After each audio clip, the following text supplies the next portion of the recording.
All right, all right. Welcome back to the iHealth channel, iHealth Radio. Another show, another night, another guest. And today I have a very special guest. As I always say, every night we have a special guest. This one is a little different for me specifically because just we had a nice conversation and I realized that I'm actually talking to someone that enjoys something dear to my heart, which is martial arts. So we have something in common, and he's done it just about the same long term and long time that I've been doing it, various arts. So we had a nice little chat, but that's not what we have him today. We have him for a whole different purpose. He's got a lot of stuff, a lot of talent. He runs a training company. He's got a whole different, approach in coaching and mentoring and personal development. But I'm not going to do the talking. I'm not going to do the details on him. So we have Christopher Howard from California, very known person in the business world and in the training and motivation. So, Christopher, thank you. Welcome to the show. Thank you. I appreciate it. It's great to connect with you from a martial arts perspective because it's so neat. Especially when there's so much history out there, But my specialty over the years in personal development, and I will say that I think that of everything that I've learned in personal development, how to build a business, how to launch a dream, how to monetize your passions, how to weigh your ideal weight, attract your soulmate, all of those things, we learn techniques and we learn tools. But I always tell people that more important than any tool that you'll ever learn is the attitude with which you apply those tools. And for me, that attitude absolutely 100% came from the martial arts. The idea of showing up every day, because you and I both know that you go in there to the dojo to train, there's times where you might have a great day where you feel on top of the world. You might have a really bad day where you got the tar kicked out of you, or where you just were abused and and but you got to keep showing up. That's it. And discipline. Yeah, it's the discipline. It's like Jocko Willink says, discipline equals freedom. And for me, that discipline that was instilled from a very early age, I think I started at 10, you started at 9, I think, in the martial arts. Correct. That discipline was everything. Because I always tell people, I say, who do you think gets the black belt? Is it the people that went to the weekend seminar on the martial arts? Is it the people that read the book, The Secret of the Martial Arts? Is it the people that saw the DVD, The Secret of the Martial Arts? No, they may have done all those things, but it's the person who did the work, who showed up day in, day out, who practiced over and over and over again with painstaking regularity, more often than not, the basics over and over and over again. As Bruce Lee famously said, I'd rather learn 10 kicks and practice them 10,000 times than do 10,000 different kicks 10 times. So we practice those basics and we show up and we do it day in, day out, day in, day out. And that's the attitude. And then there's also this attitude of perfecting something, bringing something to its ultimate perfection. When we learn like a kata, which is a simulated fight between 3 or more people in prearranged movements and techniques, when we learn these katas that look like dances, there's this aspect of looking to perfect the art through that. And when we take that same attitude and we lend it to the artistry of living, learning and implementing tools to make our business the way we want, or to monetize our passion, or to make our relationships really shine, or to get in the best physical health we've ever been in. When we practice with that same sort of discipline and that same attention to detail and the same desire to build something great, and that same warrior spirit, that same Bushido, right? That same the attitude, the willingness to fall down 4 times, get up 5. When we take those attitudes and we apply it to life, I believe that's where our life can truly become a masterpiece. So there's definitely correlations. Well, there is, and it's funny that you described. If there's a show I did before, and I talked about the martial arts, some of these concepts I spoke about, and I actually use that in sales training and training the teams, because a lot of people are like, well, where do you get your background, your discipline? And I say I use a lot of the martial arts concepts, and they actually discipline, repetition, being there when you need to, and there's a lot of concepts that apply to real life and business and personal development, and really that's what they are, and it's unique. And you notice that in a lot of martial artists. And funny because there's a lot of CEOs, a lot of executives that have the background of martial arts. Believe it or not, a lot of people may not know that, but many successful people have actually some martial arts, background one way or the other, even if it's not a long term. And it does affect their behavior in personal life, in business, and everything else, all the behavior. But I think they're spectacular attitudes, and there's one, when we think about tools for living, tools for making our life work, our relationships, our health work, psychological tools, emotional tools, strategies that we can use, whether it be for working out and getting the best shape of our life or whatever, or attracting our ideal mate, or growing our family in a powerful way, communication skills, leadership skills, all of those types of tools. For me, I've been a collector of those tools. It's always funny when you hear somebody that will go to a personal development seminar. They'll say, yeah, I got motivated for a little while, and then I went back to the old way of being. Well, the problem is the attitude with which they approached it, because it's not about, there's no seminar that's never going to change your life, or that's going to change your life for you. There's no book that'll change your life for you. You got to change your life. But what changes your life is the practice. What changes your life is being always in it and always practicing it. And it's kind of like if you went to a Zen Buddhist priest and you asked them, do you meditate? They'd say, yes, I meditate. And you'd say, well, are you successful at calming the chatter in your mind all the time? Are you able to live in silence? They'll say, no, it's a practice. You continue to practice it. And it's the same thing with these types of tools, same thing with the martial arts. And there was a concept that really stood out to me in martial arts that my original instructor that I got my first black belt from in a style called Sung Lung Mu, which is Twin Dragon Temple system of Kung Fu Wushu. That was where I got my first black belt. Was a guy named Owen Watson from out there on the East Coast. And one of the things that he shared with me was this concept of, he called it coming out of the book. And he said, when we learn katas, he said, you learn this chapter of kata, this chapter of kata, this chapter of kata that make up the entire book of kata. And then you have this other book and this other book with a bunch of chapters, each chapter making up a part of it. He said, the true magic is when you stop, when you do what's called coming out of the book, where you no longer dance the dance, but the dance dances you, and you lose yourself in it. And I kind of take my approach to personal development in the same way, where it's like we can think consciously about these techniques that we're applying. Okay, I'm going to model success in my business. So I'm going to go and find somebody who's producing the result, reverse engineer success by breaking down how did they do it, follow the same steps to create a similar result. That's a technique. It's a modeling technique that we can use to accelerate our success in business. And we might use those techniques consciously. We might think about the use of those techniques, and we might use them with purpose and with volition. But where the true magic happens is where we're no longer dancing the dance, but the dance dances us. It's been fully integrated. We're practicing at a greater level of perfection. We're not thinking, we're just doing. We're just being. And in that beingness, with all these tools that we've accumulated, we attain a level of mastery that really makes us truly potent in life. And I think it was those types of understandings from martial arts that allowed me to have that set a trajectory, a purpose, and a target in the accumulation of techniques to ameliorate the quality of our life.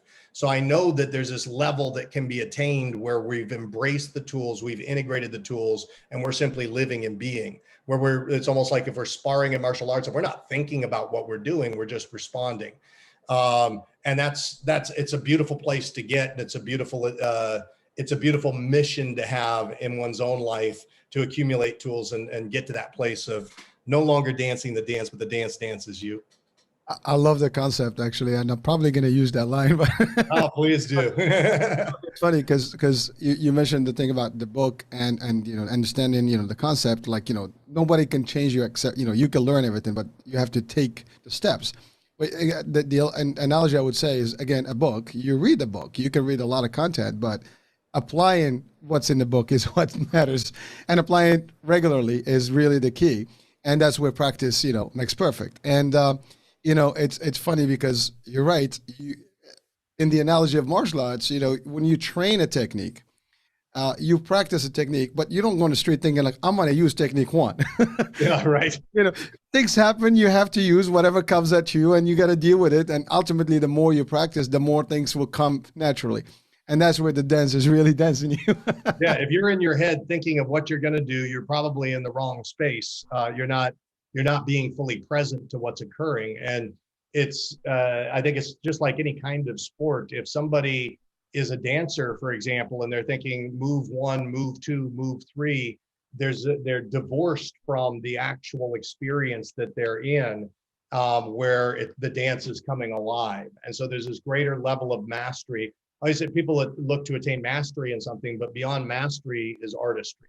And when we think of the artistry of living, which is really what I've endeavored to teach people, I've accumulated tools and techniques, and then I teach that in our programs so that people can create a superior quality of life.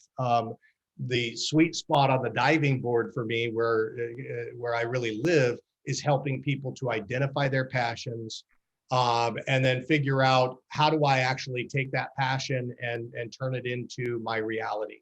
How do I turn my visions and intentions into realities and results? And there are techniques for that. I always have to chuckle a bit when people say, people say, well, personal development really doesn't work. But remember, there were always people that used to say martial arts really doesn't work. But now you see, Still get those. Yeah, you still get them, right? But it tests you like, really, does it work? Only way to find out. I mean, well, now, fortunately, we have things like the UFC, and we have things where people look and they see that technique really can win. So I think that's it's given us a window to the reality that people that have trained and are technically trained do win, and the smaller person can beat the larger person, and so we've got this window into reality, probably in a way unlike anything we've ever had before, and which I think is beautiful. And personal development, there's no doubt though, as to whether it works. It always works. Everything that exists, whether it's a building we look at or anything else, as we know, began as a thought in our mind. We have a thought, and we translate that thought into reality. One of the things I say to people, because oftentimes I think people make the act of creation and creating their dreams more difficult than it really has to be, but it's really simple, and they'll make it more esoteric than it really has to be. For me, creating anything, you want to create a business, you want to create a lifestyle where you get to travel the world and monetize your lifestyle by having a podcast or something like that affords you the ability to live your dream life, or having homes in different places. Well, building any of that type of stuff is the same as building a house. And if you were to build a house, it's interesting, because I'll get a lot of people that want to launch a business, and they'll say, yeah, I want to launch this business, but I don't know where to start. And so they start going online, they start scouring online, then somebody's selling a course on e-courses, and there's somebody else that's selling a course on ebooks. They say you need to do that, or selling goods on eBay, or you got to go do this thing or that thing or this thing or that thing. And so they start grabbing these things one by one, thinking that it's going to be the secret that's going to change their life.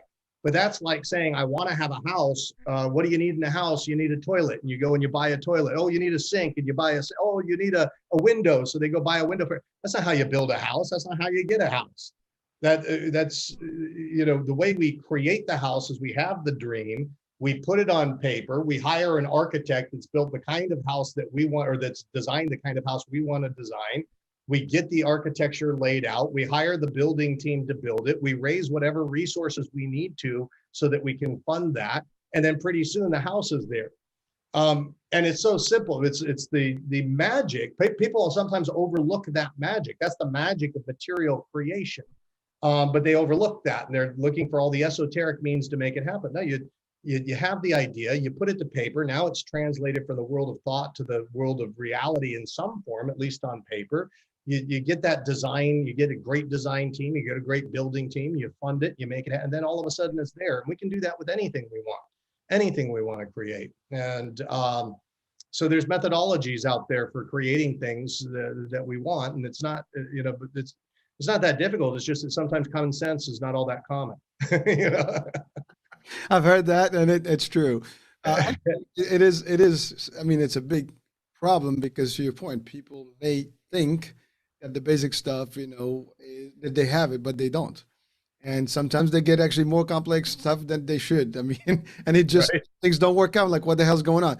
I mean, we have the joke of keep it, stupid simple, kiss type of thing. And sometimes it works, but you still have to have all the parts that you need. Uh, Yep. you know, Christopher, it's funny because you're talking about personal development. And can I don't know if anyone asked you this question. Yeah. If you were to simplify, what does that mean? Because I think some people may take that in a very different context. They may think, what does that mean? I am developed fully. I don't need anybody to, Right. Yeah. I don't need to develop myself, So Right. if you were to define based on experience, and you certainly have done a lot of this, how would Yeah. you just define it in a small, simplified format? Well, I mean, we all, we're going to develop, but a lot of what we develop, a lot of who we become is based on whatever environments we grew up in. So we live in, the average baby makes about 1 million synaptic connections a second. So the neurology, when we're born, is firing off like crazy. So we get all these nerve cells that are lighting up, and we get these neural pathways that are lit up. And our habits in life, your habits, my habits, are nothing but actualized neural pathways. They're an order and sequence of neurons that fire off. They're like a finely grooved road. But to a large extent, that mass expansion of the neurology happens all before the age of 3, right? So it's like where there's this huge explosion of neurology. And if you think of your neurology as being like a map that lights up, they're like super highways to certain destinations. Much of that was programmed by the age of 3. Well, what determined what super highways were lit up was the environment you grew up in. So what happens if you grew up in a war-torn country like Afghanistan? What happens if you grew up in poverty? What happens if you grew up in an environment where you had an abusive father in the relationship with the mother, or you had torn up relationships or dysfunction? Then what happens is your programming and conditioning that you've soaked in at that early age becomes that. That's why people get further out in life and they say, I become my mother or I become my father, because of what they were trained to do, what they were trained to perceive. And we're all prisoners of our own minds to a certain degree. Einstein said that we're boxed in by the boundary conditions of our thinking. So those boundary conditions are largely formed at early ages. It continues to go up until about the age of 7 to 9 years old. And 0 to 9 is what sociologist Dr. Morris Massey called the imprint period, where a baby is like a cookie cutter imprint of the beliefs, the values of their parents, or whatever surrounding environment they had. They soak that stuff in. And so those our habits are largely installed from an early age. So if somebody says I'm fully developed, okay, well, maybe you are, but many of the pathways that you take are programmed in from whatever you soaked in at that early age. And maybe you want to go beyond that. There's a concept called generational chains where negative patterns get passed down generation to generation. If you look at like the Barrymores, the actors, right? You looked at Drew Barrymore, wound up in all sorts of alcoholic problems and stuff, but so was her grandfather. So it gets passed down because it's been said that kids will listen to what their parents say, but they watch what they do. And how they behave, how they show up in relationship to one another, how much money they make, all those things become very powerful, nonverbal suggestions for how someone should behave.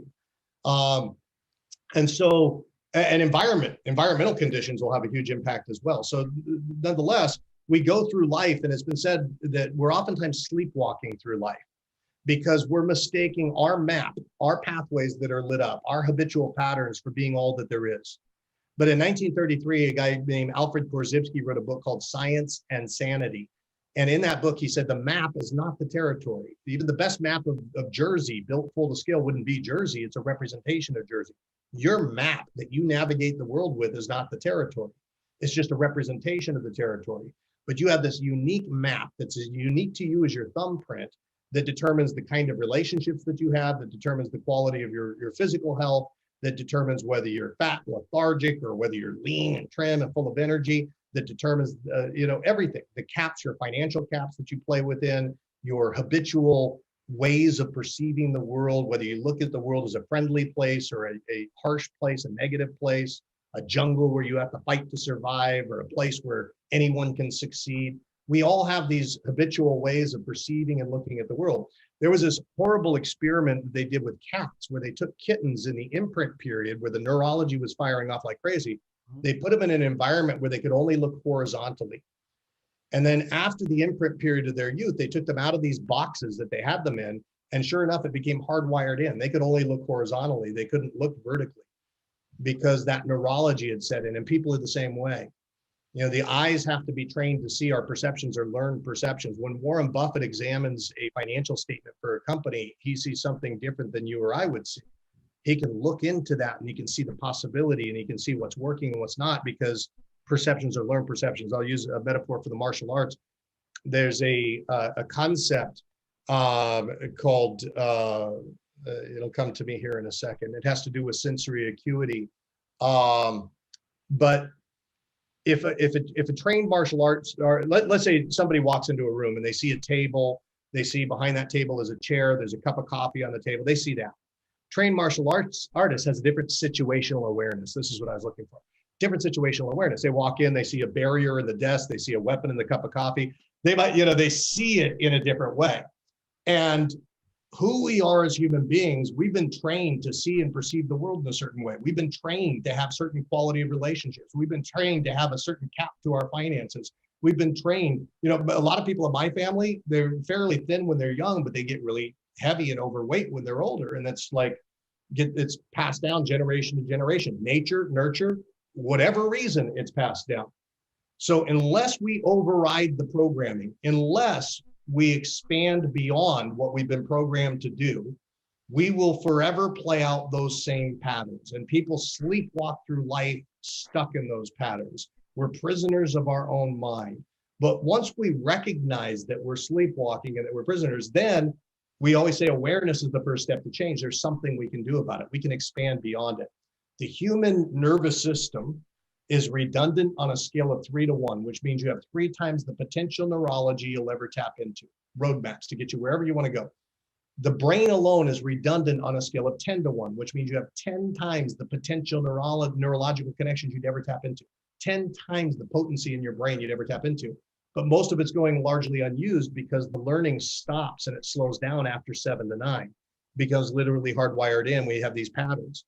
And people say to me, Chris, doesn't it take 21 days to change a habit? And I say, no, not if you've got the right tools.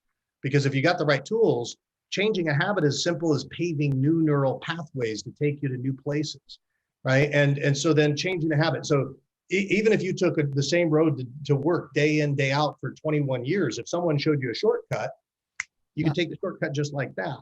And so when we've got new tools to pave the neurology, which is a lot of the personal development that I do, is helping people pave new neural pathways for change, you can go to places you've never dreamed of, make more money than you've ever dreamed of, have better quality relationships than you've ever dreamed of, have better quality physical health.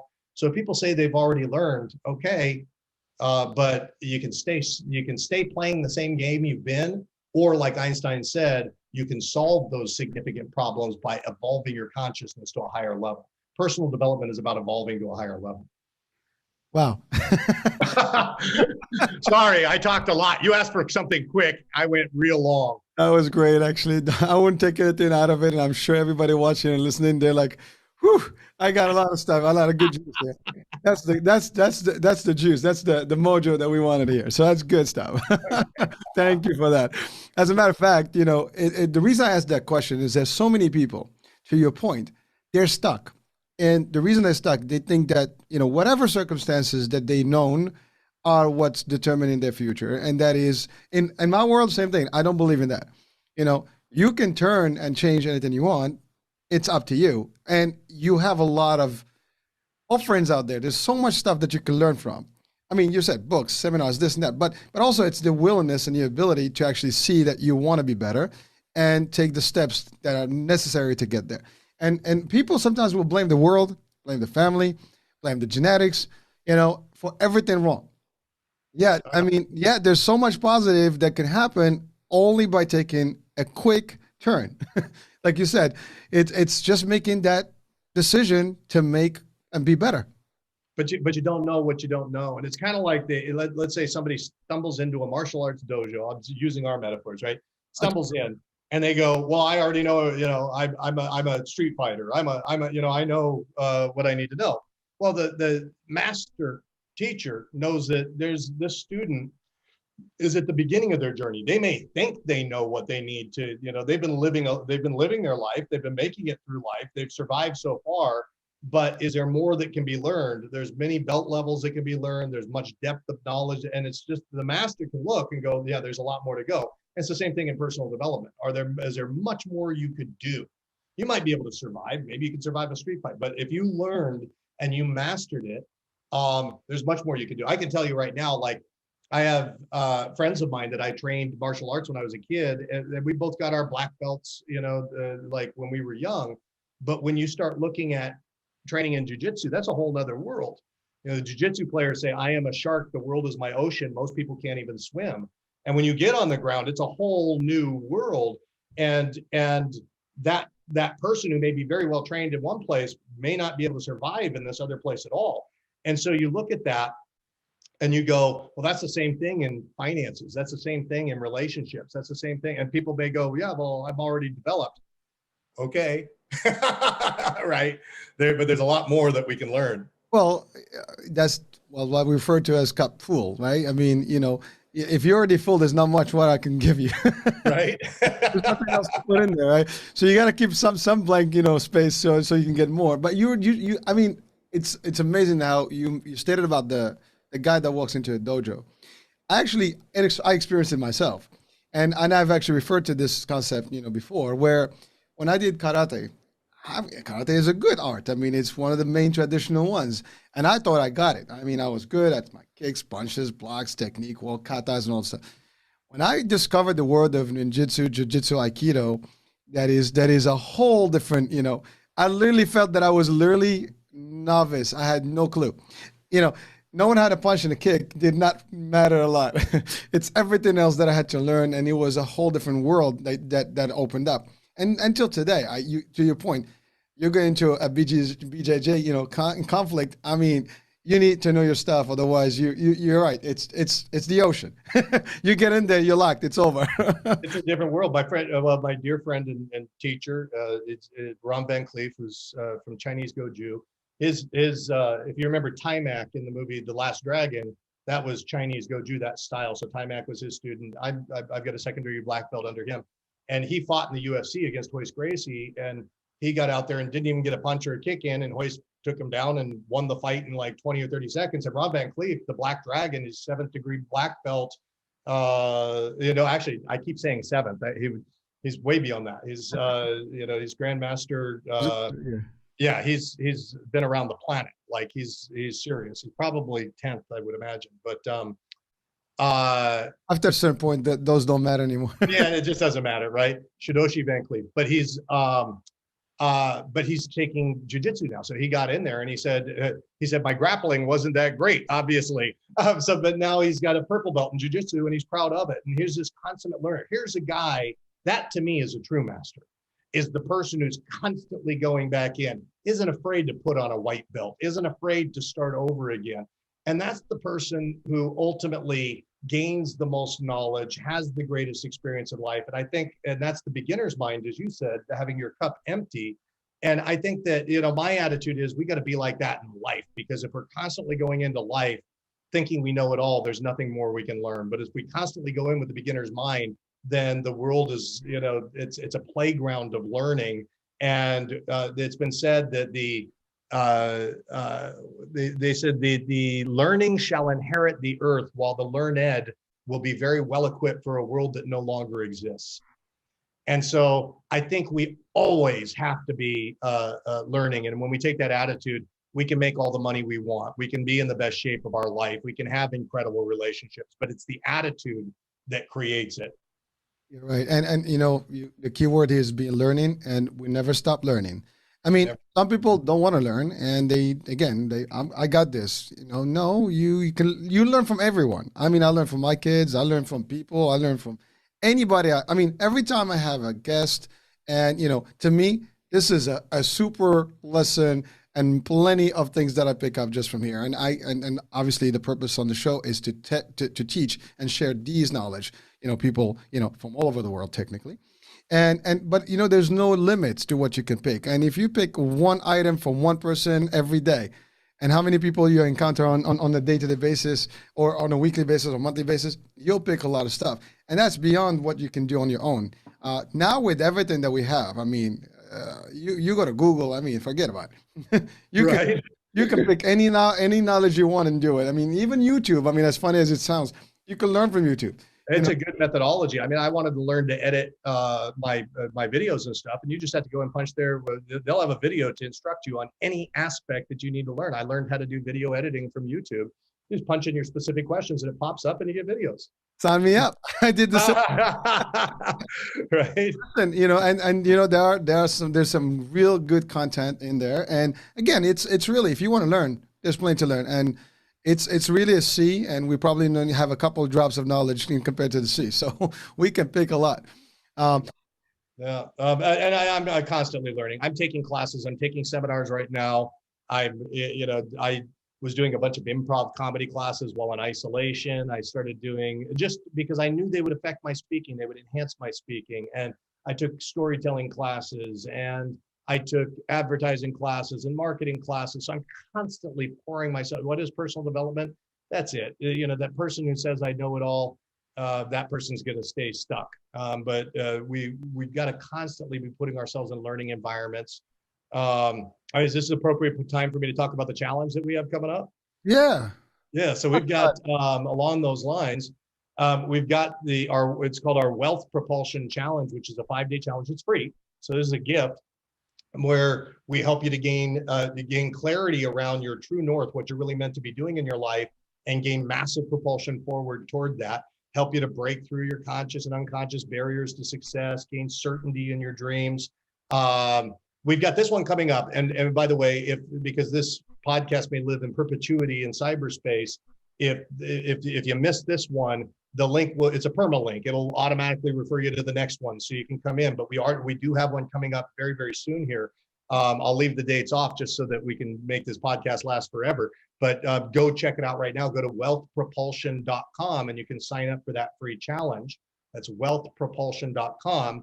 And that'll give you a free opportunity to learn, to grow, to expand your mind, to create what you want. And I have another free link too, another freebie for you is if you go to Speak and Grow Rich 365. So it's www.speakandgrowrich365.com. You can get, I've got a free program that's delivered by email where every day, if you're interested in the artistry of public speaking and amplifying your message, no matter what it is, both the artistry of speaking as well as the business of speaking, how to monetize your message, that's a 365-day course. It's completely free as well. And that's at speakandgrowrich.com or speakandgrowrich365.com. And Christopher, these will be on the description of the show, so they'll be there. Awesome. For the lifetime of the show, and it's not going anywhere. I love it. I love it. Thank you. Yeah, no, I'm real passionate about helping people to unleash their potential. And, for me, willingness is the most important thing. If somebody is willing to change, that's it. And as you and I both know, there's different things that we can do to enhance our ability to succeed. Let me share with you another martial arts metaphor that you'll love. So my instructor, Horian Gracie, and he was the brainchild, he created the UFC. That was his idea when he came over to the UFC, or when he came over to the United States. And when I was training with him, he said, Chris, he said, when we do jujitsu, and you could liken this to any kind of martial art, he said, when we do jujitsu, it's like playing a game of chess. He says either one, and it's also, this is like life as well. So your business, your life, whatever. He said, you and I playing the game of chess. What gives, either one of us can make the best moves to win the game. Anybody can win the game. He said, what gives somebody the ability to make better moves is when somebody can look into the playing board and think 3 and 4 moves in advance. Anticipate. Where you can know what's coming in advance. That's what allows you to make the best moves to win the game. So if I'm playing against a novice chess player, but I'm able to look into the playing board and think 3 and 4 moves in advance, I have a distinct advantage. So then the question becomes, what gives you the ability to look into the playing board and think 3 and 4 moves in advance? And that's knowledge, and that's experience. And so then the question begs to be asked, how do we get knowledge and experience? We can get real life experience, that's okay. But if we want to have ultimate knowledge and ultimate experience, we'd probably want to find the best teachers on the planet. We'd probably want to get the best mentors on the planet, and we probably want to get the best coaches on the planet. And we probably want to attend the best seminars and read the best books. So we're saturating ourselves to increase our knowledge and experience. When you can surround yourself and put yourself in saturation environments where your knowledge and experience goes through the roof, that's where you have the best opportunities to win the game of life in every way, physically, emotionally, spiritually, and financially. So when we talk about personal development, we're talking about how do we massively enhance that? And then you look back and you look at a guy like Warren Buffett, who just passed $100 billion net worth himself. He would be the richest person in the world if it wasn't for, I think, Amazon that's up there as well, and Elon Musk. They're all right up there, but he just passed $100 billion. Both of his granddaughters have been through our programs, by the way, but he just passed $100 billion. And when you look at that, one of his earliest moves was to go into a mentoring relationship. He went and he worked for Benjamin Graham, who was the grandfather of value investing. So he did an apprenticeship. Same thing with Sam Walton from Walmart, went to go work for J.C. Penney before he launched things. So when we can put ourselves in apprenticeship type situations, what makes that so powerful is that it's a saturation environment where you're learning from the best of the best. You're able to play at a much higher level than you would be able to play otherwise. So saturation, books, seminars, education, teaching, the right teachers, the right mentors. And the difference between the teacher and the mentor, the teacher is going to teach us how to do something. The mentor is going to show us where they've already been. Sometimes the same person may play more than one role, but the mentors of, like, here you get the maze of life, and on the other side is treasure, the treasure that you want. There's many dead ends that people can find themselves on, but the mentor's been there before. He's like, hey, it's this way, or she's like, this way. Here's the map. I'm going to show you exactly how to get right there.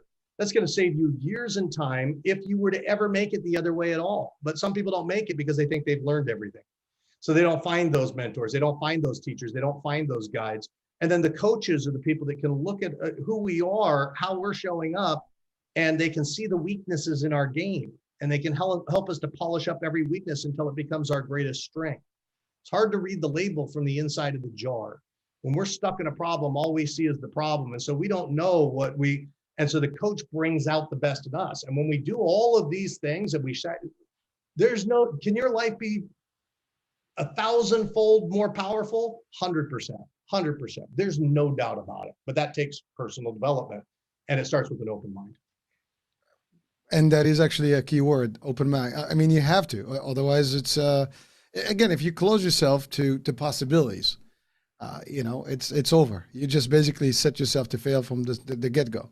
But if you have an open mind and you have focus and you know where you want to be, again, the sky's the limit. And there is no limit. I mean, there's infinity space out there, right? To infinity and beyond. At least we don't know where it ends, but that's the concept in everything. You can go wherever you need to be. And to your point, we don't even use, enough of our, brain function. Our potential. We use a fraction of our true potential. That's right. But there's a lot of stuff. So, I mean, ultimately those seminars that you have, right? The seminars, correct? Those are like the Wealth Propulsion Challenge. That one it's a 5-day challenge. It's a seminar type thing. That's at wealthpropulsion.com. And then the other one is a training online that teaches people how to amplify their message and get it out. But and that's at speakandgrowrich365.com. But all of this stuff is just to help you become the best you can be. And I think it makes intuitive sense to people when they really think about it. Even our biggest naysayers, when they go, well, of course, that's just learning, of course. And maybe they call it something different, but it makes intuitive sense. It would be hard to argue with, I think. No, you can't. Well, I mean, but again, common sense, right? Right. Common sense. We have to have. They say if you argue for your limitations, they will be yours. And there's a lot of people that will hold on to their limitations and stay stuck where they are in life. That's for sure. Well, sometimes that's fear. Yeah. I think that is really what it is. People are afraid to take that leap. What are you going to lose? Right. You're already in a spot. I mean, the worst case, you go back to the same spot and you're good. And, at best you move one step up, and that's better than when you are today. So, But that's again, it's a mindset, right? It's how you want to play it, how you think about it. But that's not for everybody. Hopefully, if someone's watching or listening to these types of discussions, I mean, they can see that, wow, the light is up there. Oops, I didn't think about that. Yeah, well, guess what? That's the purpose, right? We want you to actually think and take that next step, and that will help you tremendously. And one day you'll be like, damn, that was the best thing I've learned and the best show I have saw. No kidding. Yeah. And you know what? That was the best link I was able to log onto. So And hey, you got to put yourself in some scary situations sometimes. I remember putting my white belt back on when I went in after I had a black belt and putting it back on for jiu-jitsu. I also remember going, a friend of mine, she took me into these Thai boxing lessons, these private lessons, and boy, did they throw their kicks differently than I ever learned to throw my kicks, and I was kicking the pad, and I'm sure I didn't look like a white belt, but I looked like a green belt or something, like I didn't, because they threw them so different, but potent, hard, and I was in there, it's like, wow, I might as well be starting again though. I did, I had to check my ego at the door to go do that. And it was clear that there was tons for me to learn on that front. And, there's just always more to learn. When I went in to take salsa dance classes, I was horrible. My way around that is I'll try to do privates wherever I can, so I don't have to be in the group. I can go through my early phases of learning with just some personal instruction, and then I'll go in and then you're like, hey, I got this. By the way, there's nothing wrong with that. That is, if someone has fear or not sure how to proceed, you start that way. You start in the hiding concept, privately, and then you start getting confidence and you move to the next step, like everything else. There you go. That was my strategy for sure, especially with the dancing, because I always sucked at dancing. And I remember I pulled my groin in jiu-jitsu. It was horrible. Like I had the whole inside of my inner thigh turned purple, and I was like, oh my God, I've never seen anything like that. I couldn't walk anymore, but I knew I needed to stay physical, but I couldn't do jiu-jitsu for a while. It's like, what am I going to do? And I thought, okay, well, maybe can I move enough to salsa dance? Okay, so I started taking privates. I tried to do some group lessons, and I was embarrassed. I didn't feel good. I didn't feel like I was doing it. But I'm proud to say that I didn't quit. I went in and I signed up for some privates and stuff, and then after I think it was about 10 lessons, then I felt good enough to go into those other lessons and stuff. But there's things that intimidate me for sure. I mean, I'd love to learn some more of that type of thing.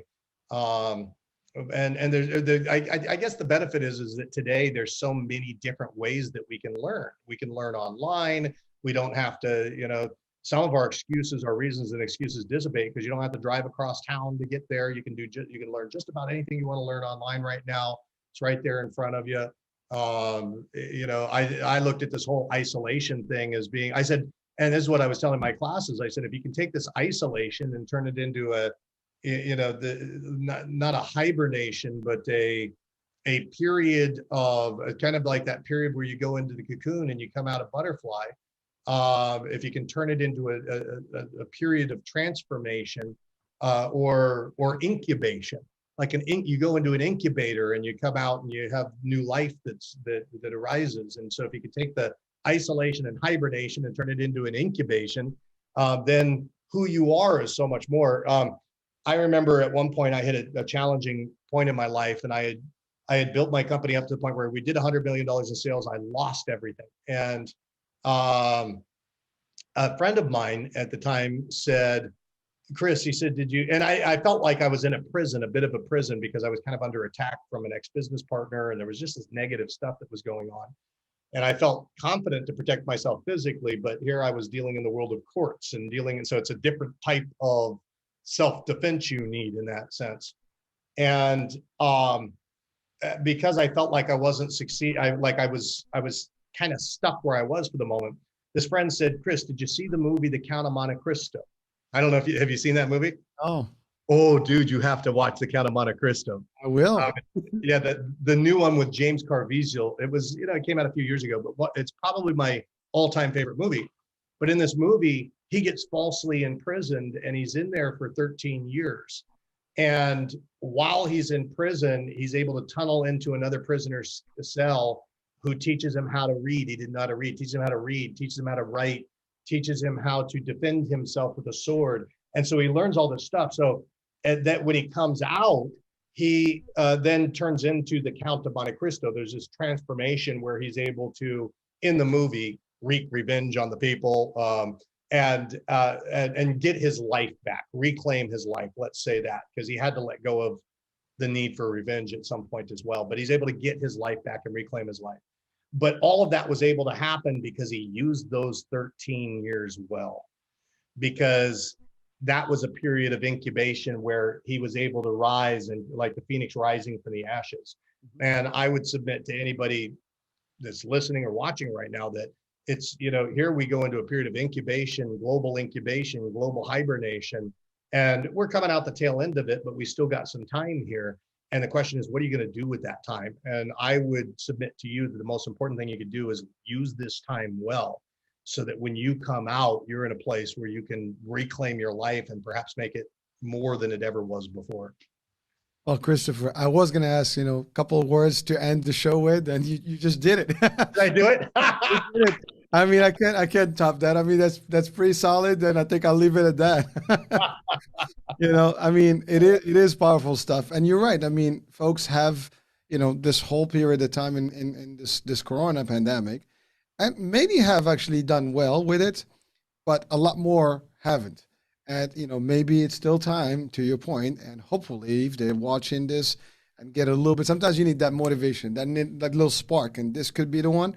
So, folks, as Christopher Howard, you're getting it from the best. I mean, he's good at what he does, and whatever he's saying, take it to the bank. It's solid. Been doing it for I guess, over a quarter century. So I take that, as a decent. Now it has to do with age. I've been there too. All right. Thanks a lot. No, I get it. Thank you. I know where you're going there. You're like, but it's value. I mean, that you can't. Time is important, right? I mean, that's a lot of knowledge. I mean, and really, that's what we get in here. We get in the best of the best. So, folks, if you're watching, please check out the link on the description of the show and get the links to the wealth transformation, right? That's wealthpropulsion.com and speakandgrowrich365.com. Yeah, to the two programs. I will have that in a good spelling, so you'll get the correct link. So you click on it and you go right in. But don't miss it. Listen, you will learn something. Again, I think the best thing that Yuzesh said is free. So hey, what are you gonna lose, right? So just test it out, check it out, and if you can learn from it, again, stay in touch with Christopher. And there's a lot of stuff to be learned here. Thank you, Christopher, for being on the show. I've learned a lot. I had fun. We related into a lot of different things here, especially with the martial arts analogies. But really, the business part of it is important, because the concept you've shared with us in a very small time were very dense and concentrated and high dose. And I think there will be an immunization for us, in this context of the pandemic, to actually be better and be stronger and healthier financially. And mentally speaking, right? So thank you for the time. Thank you for watching the iHealth channel and listening on iHealth Radio. Hurricane H here. We'll talk tomorrow at a different time, different show, different guest. Ciao, ciao.